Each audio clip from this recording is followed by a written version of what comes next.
जय हिंद दोस्तों, कैसे हैं आप लोग। आशा है आप लोग बहुत अच्छे होंगे। तो हम लोग जो है एनसीईआरटी का जो है चैप्टर नंबर जो है 6 पढ़ रहे हैं।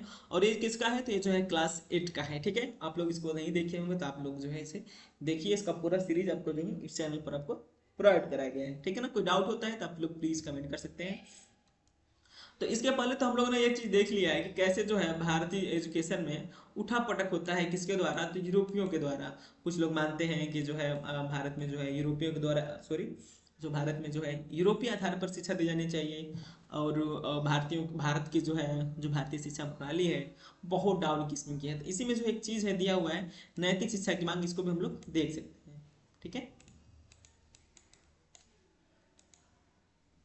19वीं सदी में भारत में सक्रिय ईसाई प्रचारकों ने व्यवहारिक शिक्षा के पक्ष में दिए जा रहे तर्कों का घोर विरोध किया। आप देखिए इसी में क्या आ रहे हैं, जो है ईसाई प्रचारकों का मानना था कि शिक्षा का उद्देश्य लोगों के नैतिक चरित्र में सुधार लाना होता है और नैतिकता उत्थान केवल ईसाई शिक्षा के जरिए ही संभव है। अब यहाँ पर ये लोग जो है इसी शिक्षा में क्या कर रहे हैं लोग, तो अपनी भी कुछ बातें कर रहे हैं कि इनको क्या किया जाना चाहिए। तो ईसाई के अनुसार जो इन लोगों को शिक्षा दी जानी चाहिए, यानी क्रिश्चियनिटी की जो बात होती है, जो क्रिश्चियनिटी एजुकेशन सिस्टम की जो बात होती है, वो चीज को यहाँ पर बात हो रही है यहाँ पर। ठीक ना, यानी ये लोग अपनी मांग कर रहे हैं नैतिक शिक्षा की। 1813 तक ईस्ट इंडिया कंपनी भारत में प्रचारक गतिविधियों के विरुद्ध थी। कंपनी को भय था कि प्रचारकों की गतिविधियों की वजह से स्थानीय जनता के बीच असंतोष पैदा होगा और लोग भारत में अंग्रेजी की उपस्थिति को शक की नज़र से देखने लगेंगे। ब्रिटिश नियंत्रण वाले भूक्षेत्रों में अपनी संस्थाएं न खोल पाने की वजह से प्रचारकों ने अंततः सेरामपुर में अपना मिशन खोला। यह इलाका डेनिश ईस्ट इंडिया कंपनी के नियंत्रण में आता था। वर्ष 1800 में एक छापखाना लगाया गया और 1818 में एक कॉलेज खोला गया। 19वीं सदी के दौरान पूरे भारत में प्रचारक स्कूल खोले गए। प्रचारक स्कूल का मतलब सोच रहे हैं, आज भी आप देखते होंगे जो है सेंट जॉन्स नाम का बहुत आपको स्कूल मिल जाएगा, एसटी जॉन्स।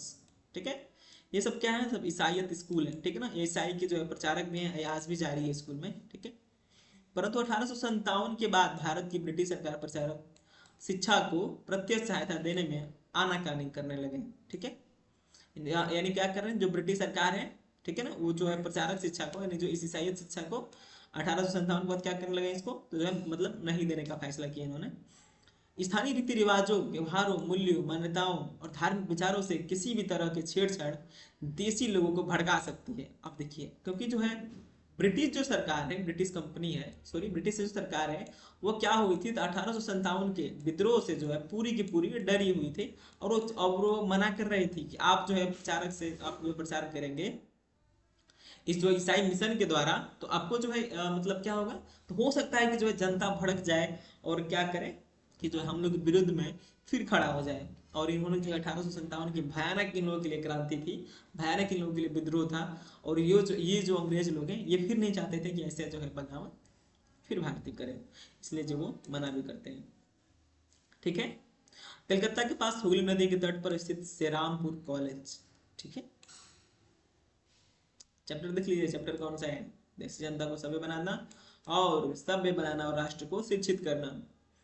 सबसे इंपॉर्टेंट आज का टॉपिक्स है स्थानीय पाठशालाओं का क्या हुआ। ठीक है, अब इसमें एक रिपोर्ट प्रस्तुत किया गया है, किसके द्वारा, विलियम एडम की रिपोर्ट। मैंने आपको पढ़ाया है इसके पहले जो वैदिक सभ्यता, ठीक है, वैदिक सभ्यता आपने पढ़ा होगा, और वहां पर जो है इसको बताया गया है कि जो है कैसे वहां पर जो है ऐसे व्यवस्थाएं थी। इसे आप फिगर में भी देख सकते हैं कैसे गुरुकुल की जो व्यवस्थाएं थी, और कैसे धीरे धीरे उत्तर वैदिक काल में भी, ठीक है ना, यानी शिक्षा को बड़ा महत्व दिया गया था। और जो स्थानीय जो पाठशालाएं थी बहुत जो है जोरों शोरों से चल रही थी। लेकिन ऐसा क्या हुआ कि इनका पतन हो गया। तो बहुत सारी इसमें चीजें हैं, धीरे धीरे चलती हैं।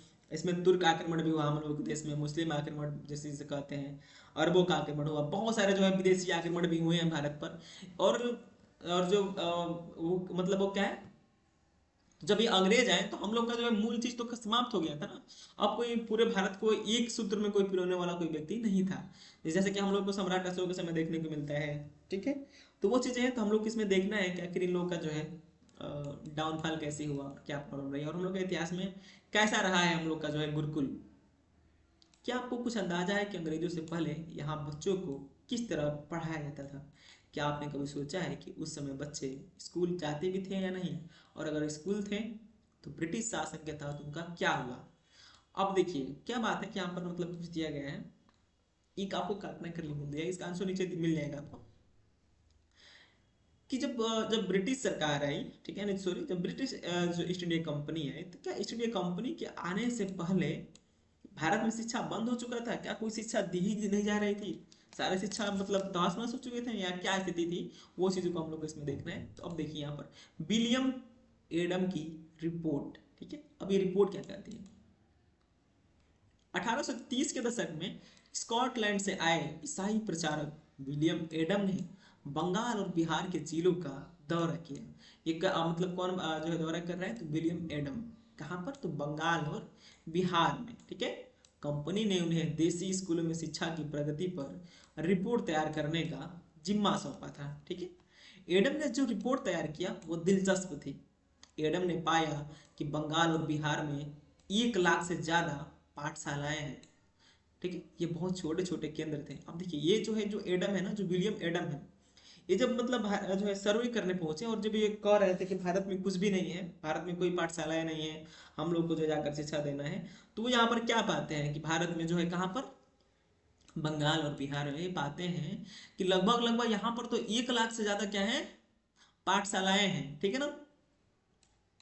अब ये पाठशालाएं कैसी हैं, जैसे हम मैंने आपको बताया गुरुकुल जैसा छोटा सा, जैसे कि मान लीजिए कोई है और यहाँ पर जो है उसको शिक्षा दी जा रही है गुरुओं के द्वारा, और इसमें 10-20 बच्चे जैसे होंगे, ठीक है, ऐसा आप मान सकते हैं। और यहाँ पर देखिए क्या दिया है, आगे आगे क्या दिया है, जिनमें आमतौर से 20 से ज्यादा विद्यार्थी नहीं होते थे, यानी एक केंद्र पर 20 से ज्यादा लड़के नहीं होते थे। इस मान लीजिए एक जैसे आश्रम है, यहाँ पे देखिए, ये मान लीजिए एक आश्रम है, इसे ही क्या माना गया है, तो एक जो है ग्रामीण पाठशाला माना गया है। यहाँ पर देख सकते हैं ग्रामीण पाठशाला कब की बात है, ये अंग्रेजों के समय की बात है, लगभग लगभग 18वीं शताब्दी में, यहाँ भी देख भी सकते हैं 1830 के समय की बात है। ये रिपोर्ट 1830 में प्रस्तुत की गई थी, ठीक है ना। तो ये जो ये पाठशाला है, इसमें बच्चे कितने बैठे हैं, तो मात्र और मात्र लगभग लगभग जो है 20 बच्चे ही इसमें बैठते थे। फिर भी इन पाठशालाओं में पढ़ने वाले बच्चों की कुल संख्या काफी बड़ी, यानी 20 लाख से भी ज्यादा थी, ठीक है। ये पाठशालाएं संपन्न लोगों या स्थानीय समुदाय द्वारा चलाए जा रहे थे। अब ये किसके द्वारा चलाए जा रहे हैं, तो जो स्थानीय जो समुदाय होता था उनके द्वारा चलाए जाते थे, ठीक है ना। कई पाठशालाएं स्वयं गुरु द्वारा ही प्रारंभ की गई थी, यानी कई पाठशालाएं जो है स्वयं टीचरों द्वारा, जो उसमें के टीचर हुआ करते थे, जो गुरु हुआ करते थे, जिसका आपने देखा है, ठीक है, तो उन गुरु द्वारा जो है प्रारंभ किया गया था, खुद ही जो उन्होंने प्रारंभ किया था, ठीक है, मतलब कोई कम्युनिटी नहीं की थी। शिक्षा का तरीका काफी लचीला था। आज आप जिन चीजों को जो है, जिन चीजों की स्कूलों से उम्मीद करते हैं, उनमें से कुछ चीजें उस समय के पाठशालाओं में भी मौजूद था। बच्चों की फीस निश्चित नहीं थी, उसमें बच्चों की फीस निश्चित नहीं थी। छपी हुई किताबें नहीं होती थी, यानी जो है भाई प्रिंटेड बुक वहां पर अभी नहीं प्रस्तुत किया गया था। पाठशाला की इमारत अलग से नहीं बनाई जाती थी, बेंच और कुर्सियां नहीं होती थी। ये मतलब ये अपने रिपोर्ट में बता रहे हैं कि 18वीं जो है 19वीं शताब्दी में भारतीय शिक्षा प्रणाली की क्या स्थिति थी। तो उसमें बताया जा रहा है कि भाई बेंच कुर्सियां नहीं होती थी, किताबें नहीं होती थी, प्रिंटेड किताबें नहीं होती थी, ब्लैक बोर्ड नहीं होते थे, अलग से कक्षाएं लेने, बच्चे की हाजिरी लेने के लिए कोई इंतजाम नहीं होता था, सालाना इम्तिहान और नियमित समय सारणी जैसी कोई व्यवस्था नहीं थी। यानी जो ऐसा नहीं कि जो है साल में क्या होगा तो एग्जाम होगा। कुछ पाठशालाएं बरगद की छांव में ही चलती थी। अब कुछ पाठशालाएं आप देख रहे हैं, कई सारे मूवियों में भी तो दिखाया गया है कि जैसे कि मान लीजिए कुछ पाठशालाएं में क्या कर रहे हैं, एक गुरु हैं, मान लीजिए कोई पेड़ कोई वृक्ष के नीचे बैठे हुए हैं, ठीक है, और यहाँ पर 20-30 बच्चों को लगभग पढ़ा रहे हैं, ठीक है, अपनी शिक्षा दे रहे हैं, ज्ञान दे रहे हैं। कई गांव की किसी दुकान या मंदिर के कोने में या गुरु के घर पर ही बच्चों को पढ़ाया जाता था। बच्चों की फीस उनके माँ बाप की आमदनी से तय होती थी। अब देखिए, अब बच्चे की फीस कैसे तय होगी, जो है मतलब हर बच्चे पर समान फीस नहीं होती थी, सब बच्चों के लिए जो है अलग अलग फीस होती थी। जो आप सोच सकते हैं ना, अब उस समय जो है, अब इसे क्या कहेंगे आपको, एक तरह से सामाजिक व्यवस्था ही तो कहेंगे, नैतिक व्यवस्था। अमीरों को ज्यादा और गरीबों को कम फीस देनी पड़ती थी, शिक्षा मौखिक होती थी, और क्या पढ़ाना है यह बात विद्यार्थी की जरूरतों को देखते हुए गुरु ही तय करते थे कि इस मतलब जो है पर्टिकुलर जो विद्यार्थी को क्या पढ़ाना है, ठीक है। विद्यार्थियों को अलग कक्षाओं में नहीं बिठाया जाता था, सभी एक जगह एक साथ बैठते थे। अलग अलग स्तर के विद्यार्थियों के साथ गुरु अलग से बात कर लेते थे, ठीक है। एडम ने पाया कि यह लचीली प्रणाली स्थानीय आवश्यकताओं के लिए काफी अनुकूल है।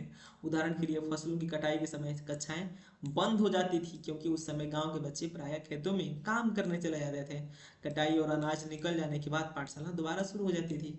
इसका परिणाम यह था कि साधारण काश्तकारों के बच्चे भी पढ़ाई कर सकते थे। आप यहाँ पर देख सकते हैं, इसको देखकर समझ सकते हैं ना कि भाई क्या मतलब कैसी जो सिस्टम चल रही है।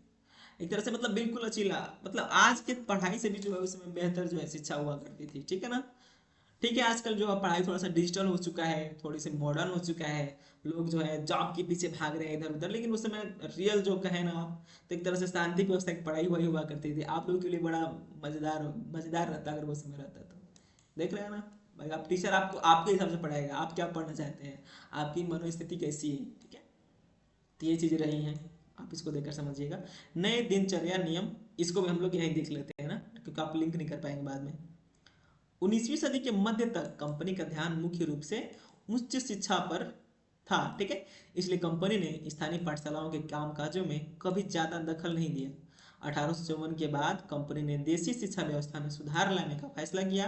कंपनी का मानना था कि इसके लिए मौजूदा व्यवस्था के भीतर ये बदलाव किए जा सकते हैं। कंपनी एक नए दिनचर्या, नए नियमों और नियमित निरीक्षणों के जरिए पाठशालाओं को और व्यवस्थित करना चाहती थी। इसलिए जो है क्या किया जा सकता था, कंपनी ने क्या कदम उठाए। सबसे पहले तो कंपनी ने बहुत सारे पंडितों को सरकारी नौकरी पर रख लिया। अब देखिए कंपनी कुछ आ रही है इसमें, तो वो क्या कर रही है, इनमें से प्रत्येक पंडित को 4-5 स्कूलों को जो है देख रेख का जिम्मा सौंपा था।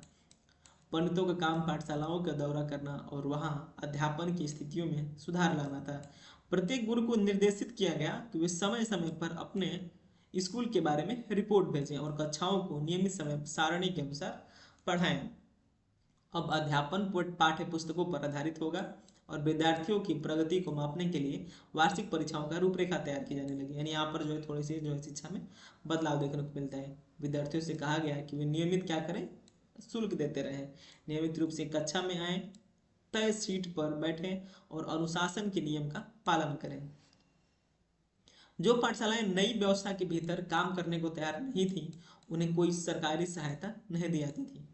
अब देखिए जो मतलब बहुत सारी पाठशालाओं को इसमें शामिल किया गया, और जो पाठशालाएं नई व्यवस्था को मानने को तैयार नहीं थे उन्हें क्या करेंगे, तो सरकार सहायता नहीं देगी। यानी जो कंपनी जो क्या करेंगे उसको सहायता नहीं देती थी उस पाठशालाओं को।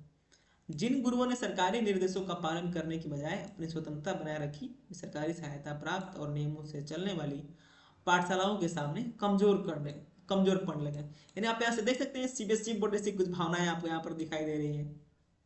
ठीक है, इन इन नए नियमों, अब देख सकते हैं ना सीबीएसई बोर्ड जो है यूपी बोर्ड से भाई कहीं ना कहीं ज़्यादा ही है, क्योंकि वहाँ पर थोड़ा सा मॉडर्न व्यवस्था है।